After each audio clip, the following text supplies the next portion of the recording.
wassalatu wassalamu ala rasulillah Sayyidina wa maulana Muhammad ibn Abdillah wa ala alihi wa sahbihi wa man tabi'ahu wa mawalah.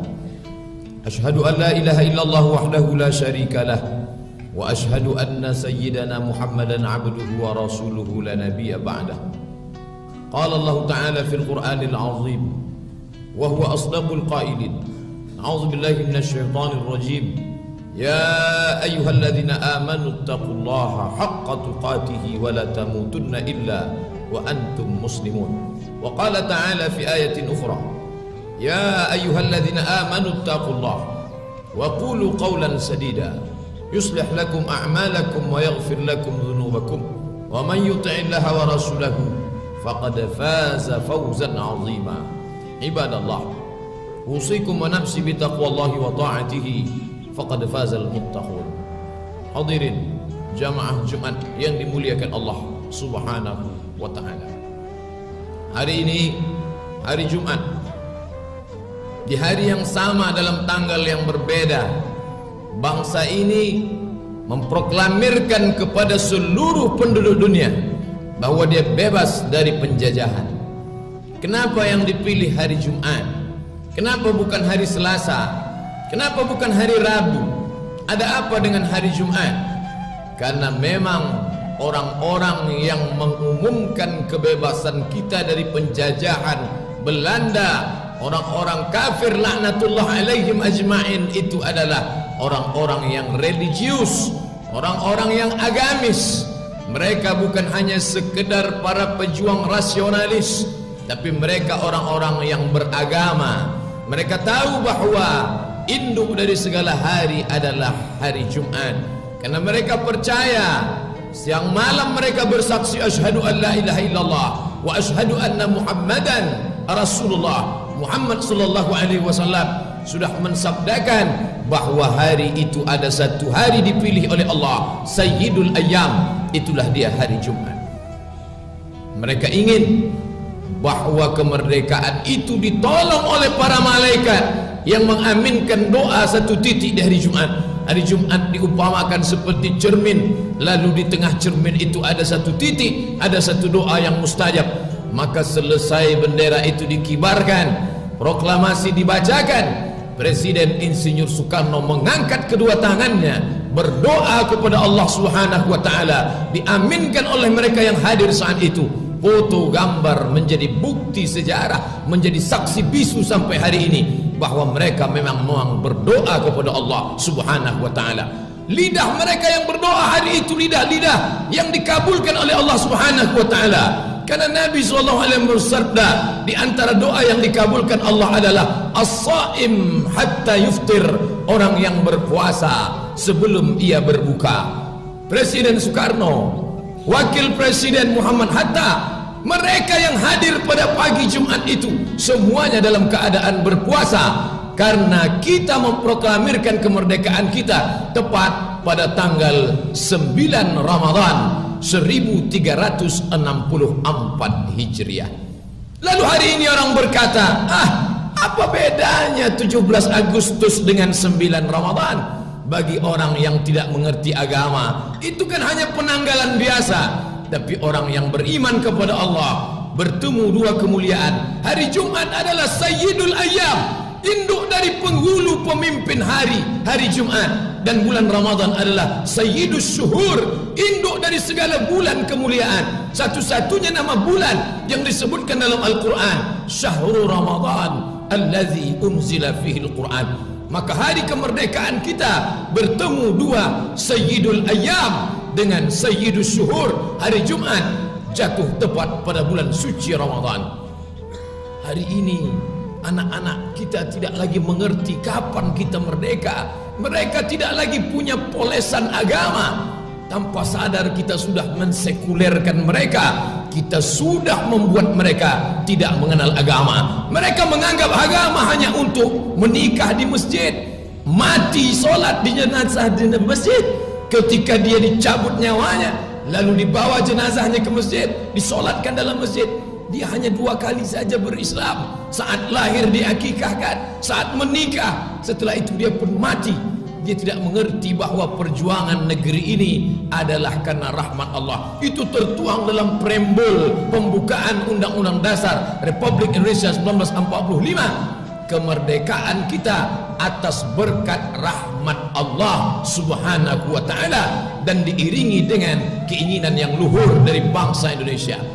Kita masuk surga bukan karena amal kita yang banyak, dan kita juga merdeka bukan karena persenjataan yang hebat, tapi kita merdeka disadari oleh mereka. Teriakan Bung Karno, teriakan Bung Tomo di Surabaya, teriakan Presiden, teriakan Panglima Angkatan Bersenjata, Panglima Besar Sudirman yang bergerilya di tengah hutan belantara dalam keadaan sakit, dalam keadaan terkena malaria, namun solat berjamaahnya tetap tidak pernah tinggal, zikirnya tetap berkumandang dalam keadaan diangkat di dalam tandu. Maka doa mereka inilah yang membuat kita bebas dari penjajahan orang-orang yang tidak diridhoi Allah Subhanahu wa ta'ala. Jangan sampai sejarah ini terlupakan oleh anak cucu kita. 31 tahun silam ketika kita merdeka, di tengah-tengah malam Ramadan itu, para ulama, para kiai, mereka bermunajat kepada Allah. Tanggal 9 Ramadan, artinya 9 malam sudah mereka berdoa dalam tarawih, dalam tahajud, dalam doa, dalam munajat mereka memohon kekuatan dari Allah. Apa yang terjadi hari ini? Malam-malam kemerdekaan diisi dengan keyboard tunggal, penyanyi dangdut membuka aurat. Tengah malam kita dengarkan suara hiruk pikuk dengan berbagai macam perayaan yang katanya syukuran, tapi sebenarnya syukuran, berbaju syukuran tapi berisi kekufuran. Jangan heran, musibah datang silih berganti, umat ini tidak akan pernah bangkit. Kenapa? Karena sudah mengkhianati apa yang dilakukan orang di masa yang lalu. Muslim yang ada di Uni Soviet merasa bangga. Masjid Kubah Biru yang hari ini tetap tegak berdiri di negeri sekuler, di negeri kaum komunis, besar jasa Presiden Soekarno. Salah satu yang menyebabkan penguasa komunis tidak menumbangkan Masjid Kubah Biru itu dan tidak menghancurkan makam Imam Al-Bukhari, salah satu adalah karena jasa Presiden kita. Tapi setelah kita lama merdeka, apa yang terjadi dengan masjid-masjid kita? Apa yang terjadi dengan rumah yang kita katakan suci? Rumah Allah di negeri komunis hampir hancur binasa, diselamatkan oleh Presiden kita. Tapi rumah Allah yang ada di negeri kita hari ini diinjak oleh orang kafir, orang yang tidak bersunat, tidak berkhitan, tidak mandi wajib. Enak saja melangkahkan kakinya di dalam rumah Allah. Orang menyalaminya, mengucapkan selamat datang, berani menyampaikan kata sambutan di rumah Allah. Inikah makna kemerdekaan? Merdeka berarti kita bebas menjalankan syariat Islam. Itu tertulis dalam konstitusi negara kita, Pancasila, ketuhanan yang Maha Esa, dengan kewajiban menjalankan syariat Islam bagi pemeluknya. Itu dirumuskan oleh orang-orang yang bertuhan, dirumuskan oleh orang-orang yang agamis dan religius. Maka ketika hari ini kita membaca di harian, kita mendengar di berita bahwa peraturan daerah, perda yang berbau syariah akan dihapuskan, bagi orang-orang yang mengerti sejarah masa lalu, ini adalah pengkhianatan yang luar biasa. Jemaah Jumat yang dimuliakan Allah, hari boleh berlalu, musim boleh berganti, tapi keimanan bangsa ini tetap tidak boleh berganti. Kenapa? Karena kita merdeka atas rahmat dan kuasa Allah Subhanahu wa ta'ala. Walau anna ahlal qura amanu, seandainya penduduk negeri itu beriman, wattaqau, bertakwa. Allah berjanji, dan Allah kalau sudah berjanji 5 kali kita katakan innaka la tukhliful mi'ad, engkau tidak pernah ingkar janji. Apa kata Allah Subhanahu wa ta'ala? Walau anna ahlal qura amanu wattaqau, kalau penduduk negeri itu beriman, bertakwa, la fatahna alaihim, akan kami bukakan untuk mereka barakatin, barakah, barakah, barakah kemenangan, barakah mengusir penjajahan, barakah kehebatan, barakah tanam-tanaman. Dari langit turun hujan, hujan menumbuhkan tanaman. Berapa lama kita menjadi swasembada beras internasional, sanggup memenuhi kebutuhan diri dan orang lain.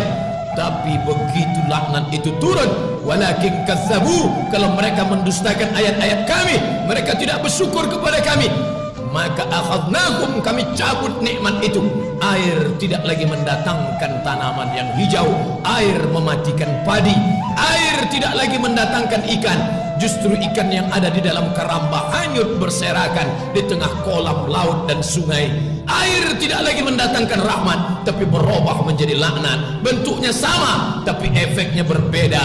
Di Arab Saudi, di tanah suci Makkah Al-Mukarramah dan sekitarnya, mereka gali tanah, yang keluar adalah minyak. Mereka ingin mencari air, yang keluar adalah gas. Mereka ingin mencari air, yang mereka dapat adalah minyak kualitas nomor 1 dunia. Rahmat diturunkan Allah. Tapi kita, apa yang terjadi? Minyak yang dicari, lumpur keluar tidak kering, menenggelamkan kecamatan, bahkan kabupaten. Berapa jalan yang putus. Allah berjanji, kalau kalian beriman akan kutambah nikmatku. Tapi kalau kalian kufur, tidak kalian syukuri, inna azabi lasyadid. Ingat, azabku amat sangat menyakitkan. Mari kita kenang sejarah ini. Mari kita jangan euforia sesaat. Jangan kita lupakan bahwa umat ini merdeka karena pertolongan Allah Subhanahu wa taala. Hiburan dibenarkan dalam Islam, tapi ketika hiburan itu melalaikan dari ibadah kepada Allah, mubazir, berapa banyak RT RW mengumpulkan uang warga hanya untuk perbuatan mubazir. Ingat, Allah berfirman, innal mubazzirin, sesungguhnya orang mubazir, kanu ikhwanas syayatin. Mari kita pandang ulang, kita review ulang, kita lihat mundur ke belakang, apakah perbuatan kita ini diridhai Allah atau tidak. Andai tokoh masyarakat diam tidak berbunyi karena mereka lelah, karena mereka capek, maka salah satu forum menyampaikan firman Allah adalah khutbah Jumat. Andai diam, semuanya tidak lagi berbunyi. As-sakitu anil haq syaitanun akhras, orang yang diam melihat kebatilan, maka dia adalah setan yang bisu. Layantahiyanna, hendaklah berhenti melakukan perbuatan maksiat. Layantahiyanna, jangan mengulang lagi perbuatan dosa, karena jika terus dilakukan itu hanya akan mengundang musibah yang besar. Setelah bala malapetaka itu datang, summa tad'unahu, kalian datang beramai-ramai berdoa di tanah lapang, fala yustajabu lakum, tapi saat itu doa tidak lagi dikabulkan. Barakallahu li wa lakum fil Qur'anil azim wa nafa'ani wa iyyakum bima fihi minal ayati wa dzikril hakim wa taqabbala minni wa minkum tilawatahu innahu huwal ghafurur rahim.